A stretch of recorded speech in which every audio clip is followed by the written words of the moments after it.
पहली बार अपनी कजिन की शादी में देखा था। वो आज़ाद कश्मीर की रहने वाली थी और मेरी कजिन की यूनिवर्सिटी फेलो थी। पहली नज़र में ही मुझे उससे मोहब्बत हो गई थी। मैंने मौका देखते ही उसे प्रपोज कर दिया, लेकिन उसने कहा कि वो शादी से पहले की मोहब्बत पे यकीन नहीं रखती। कहने लगी कि अगर मैं आपको पसंद हूं तो मेरे घर रिश्ता भेज दें। मैंने कजिन की शादी के फौरन बाद उसके घर रिश्ते की खातिर अपने माँ बाप को भेज दिया।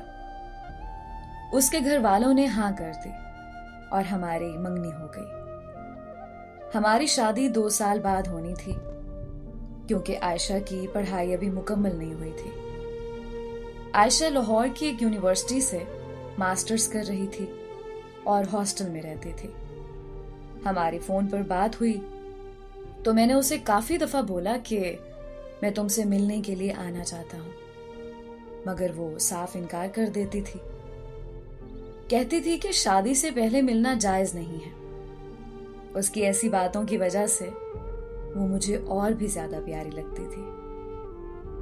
उसे अपनी और अपने घर वालों की इज्जत का बहुत ख्याल था। मेरी छुट्टी खत्म होने पर मुझे फ्रांस वापस आना था, तो वापस आने से पहले मैंने आयशा को दोबारा ख्वाहिश की कि मैं जाने से पहले एक बार तुमसे मिलना चाहता हूं। तो उसने कहा कि ठीक है, मैं एयरपोर्ट पर आपसे मिलने आ जाऊंगी। मैं अपनी फ्लाइट वाले दिन एयरपोर्ट पर 4 घंटे पहले ही पहुंच गया। वहां पहुंचकर उसे कॉल की तो उसने कहा, मैं थोड़ी देर में आती हूं। 2 घंटे इंतजार के बाद मैंने फिर कॉल की तो उसने नंबर मसरूफ कर दिया। 1 घंटे तक वो मेरा नंबर बार बार मसरूफ करती रही और फिर उसने कॉल अटेंड करते ही कहा कि मैं नहीं आ सकती, तुम चले जाओ। इससे पहले कि मैं कुछ और कहता, उसने कॉल बंद कर दी। दोबारा कॉल की तो उसका नंबर बंद जाने लगा। मुझे कुछ समझ नहीं आ रहा था कि वो ऐसा क्यों कर रही है। इतने में मेरी फ्लाइट का वक्त हो गया और मैं उससे मिले बगैर ही फ्रांस आ गया। यहां आकर मैंने उसे कॉल की तो उसका नंबर बंद जा रहा था। मैं उसके घर कॉल करने ही वाला था कि मुझे मेरे घर से कॉल आ गई। अम्मी ने बताया कि आयशा के घर वाले आकर रिश्ता तोड़ गए हैं। ये सुनकर मेरे पांव तले तो जमीन ही निकल गई। अम्मी ने बताया कि उन्होंने कहा है कि ये रिश्ता हमारी बेटी को मंजूर नहीं। मैंने अम्मी की कॉल बंद की और आयशा के घर कॉल की तो उनका नंबर भी बंद जा रहा था। मेरी लाख कोशिशों के बावजूद जब मेरा राब्ता आयशा और उसकी फैमिली से नहीं हुआ तो मैं फिर से छुट्टी लेकर पाकिस्तान चला गया। वहां पहुंचते ही मैं आयशा के घर आज़ाद कश्मीर चला गया। वहां जाकर मुझे आयशा के घर वालों ने बताया कि आयशा लाहौर से वापस घर आई थी और तब उसने कहा कि उसे तुमसे शादी नहीं करनी। हमने उसे वजह पूछी थी, मगर उसने कहा कि मैं जहर खा के मर जाऊंगी, मगर वहां शादी नहीं करूंगी। इसलिए हमने आप लोगों के साथ रिश्ता तोड़ दिया था। उसके बाद वो 2 दिन घर रही और फिर लाहौर वापस चली गई, मगर फिर हमें पता चला कि वो लाहौर पहुंची ही नहीं है। हमने उसे बहुत ढूंढा, मगर उसका कुछ पता नहीं है। मैं ये सब सुनकर और भी तकलीफ में चला गया, क्योंकि मेरे अंदर बहुत सारे सवाल पैदा हो चुके थे कि आखिर उस दिन वो एयरपोर्ट पर क्यों नहीं आई और फिर उसने अचानक मुझसे मंगनी क्यों तोड़ दी और अब अचानक कहां गायब हो गई है। मैं अपने इन्हीं सवालों के जवाब जानने के लिए अपनी उस कजन से मिलने लाहौर चला गया, जो आयशा की बेस्ट फ्रेंड हुआ करती थी और आयशा की यूनिवर्सिटी फेलो भी रह चुकी थी। मेरी कजन ने मुझे बताया कि आयशा यूनिवर्सिटी में एक लड़के से बहुत प्यार करती थी, मगर वो लड़का उसके साथ मुखलिस नहीं था।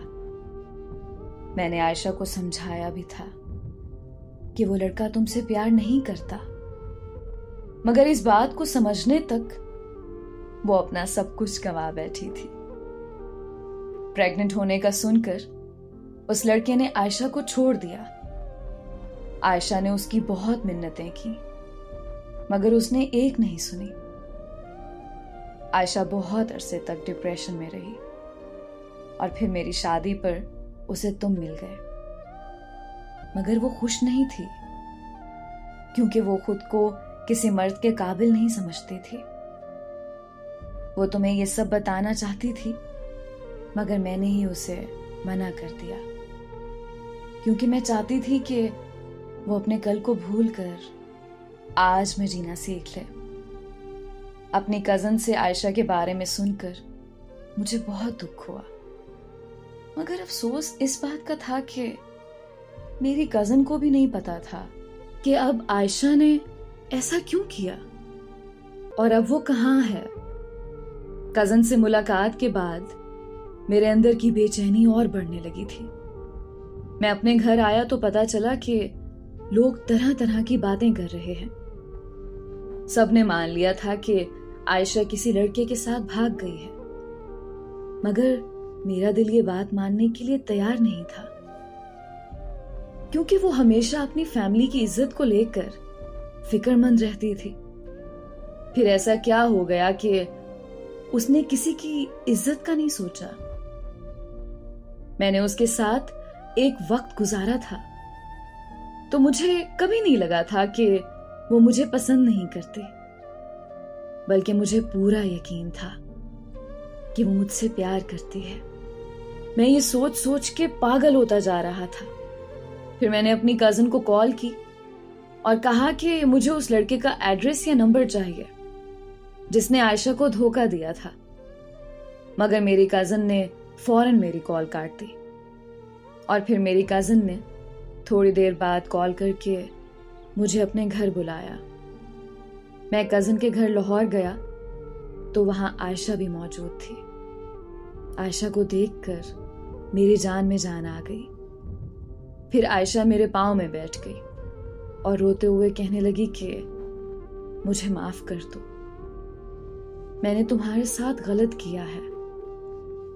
मैंने उसे चुप करवाया और पूछा कि बताओ हुआ क्या है।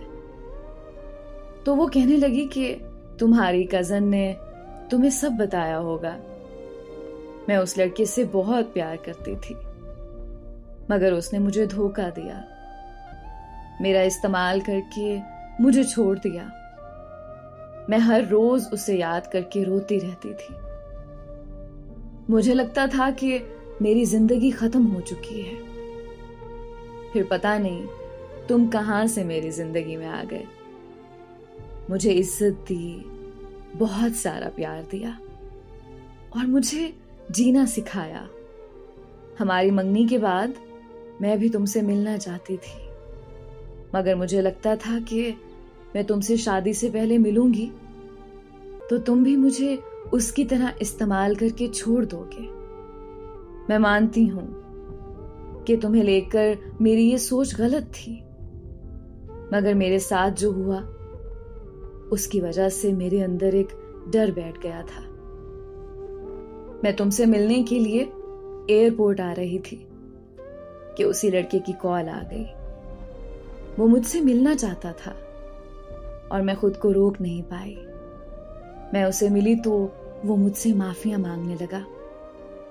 मैंने उसे माफ कर दिया और फिर तुमसे मंगनी तोड़कर मैंने उससे शादी कर ली। मैं घर से भागना नहीं चाहती थी, मगर मुझे पता था कि मेरे घर वाले नहीं मानेंगे, क्योंकि लड़के का फिरका अहले तशी है जबकि हम अहले सुन्नत हैं। आयशा की सारी दास्तान सुनकर मेरे पास कहने को कुछ नहीं बचा था। वहां से निकलते वक्त आयशा ने हाथ जोड़कर दरख्वास्त की कि मैं कभी किसी से उससे होने वाली मुलाकात का जिक्र ना करूं। आयशा से मिलकर मुझे इश्क से और आयशा से नफरत हो गई थी। फिर मैंने 1 महीने के अंदर घर